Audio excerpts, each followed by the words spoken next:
The vast majority of behavior problems in the classroom involve minor breaches of discipline.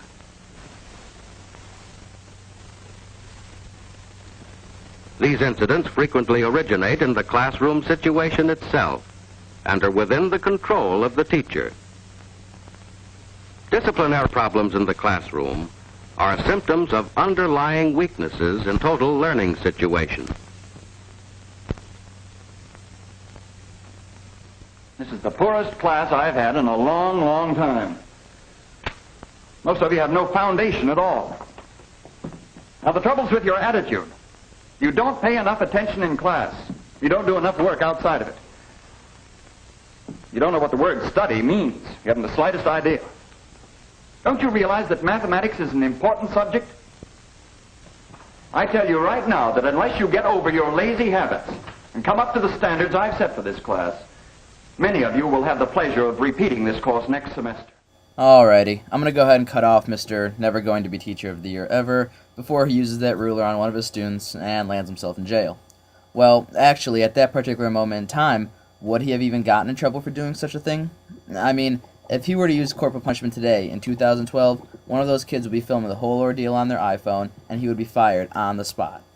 Teaching is an ever-evolving process. Students deserve a teacher that not only challenges them, but is also there to guide and motivate regardless of circumstance. A real teacher expects a lot out of their students, but not to the point of embarrassing or belittling them. But where? Where can one find a teacher like this? Up in the sky! It's a bird! It's a plane! It's... Mr. Feeney! You are not calling a duck.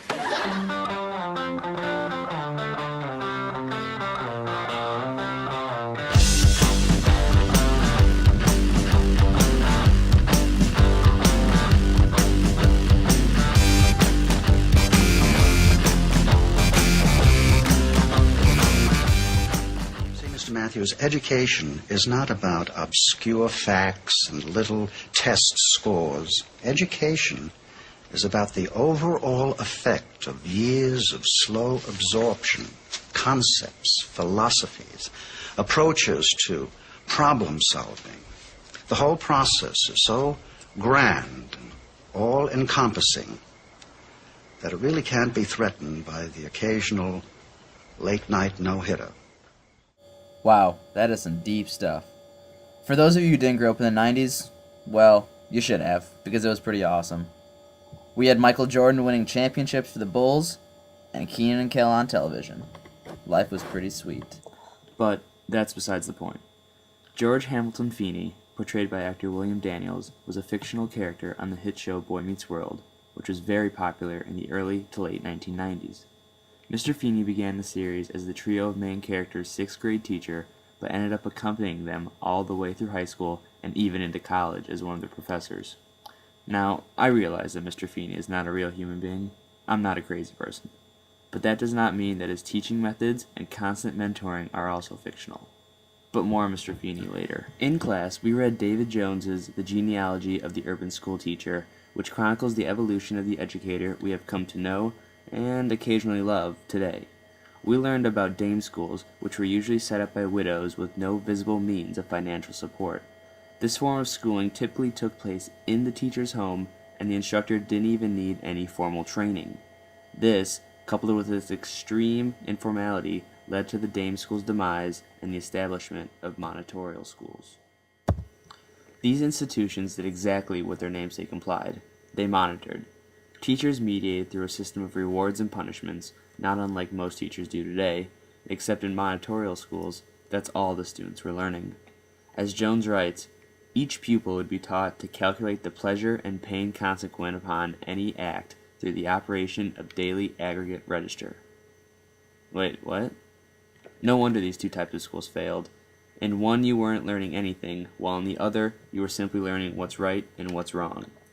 Now it's true that both dame and monitorial schools no longer exist, but that does not mean that there aren't teachers out there that don't utilize their practices. We have all had teachers that generally just do not care. They lazily trudge their way through lessons and offer little help to their students. Bueller. On the other hand, Everyone remembers their old teacher that demanded the utmost respect and truly made you feel insubordinate in almost everything you did. These teachers were often sticklers when it came to rules, and sometimes you may have felt that's all you were learning, the rules. Which brings us to our next topic, the hidden curriculum. What is the hidden curriculum, you probably didn't ask? Well, I'll tell you anyway. In their article, What Do Schools Teach?, Apple and King define it as the overt and covert knowledge found within school settings and the principles of selection, organization, and evaluation of knowledge. In other words, it teaches the social and economic norms and expectations to students in schools without them even knowing it. There are 4 different social control elements in the hidden curriculum: political socialization, teaching of values, training in docility and obedience, and finally, the upholding of traditional class structures. As teachers, we are perpetuating this vicious circle by simply passing it off as the norm. A 2008 study published in the Journal of Community and Applied Social Psychology interviewed a second-grade teacher with 21 low-income students 8 hours a week for 3 months. The results showed that students were required to show their engagement in ways that related to control and conformity, or else they were punished. These findings were more true for Black and Latino children, which led them to academic disengagement and simply not caring anymore.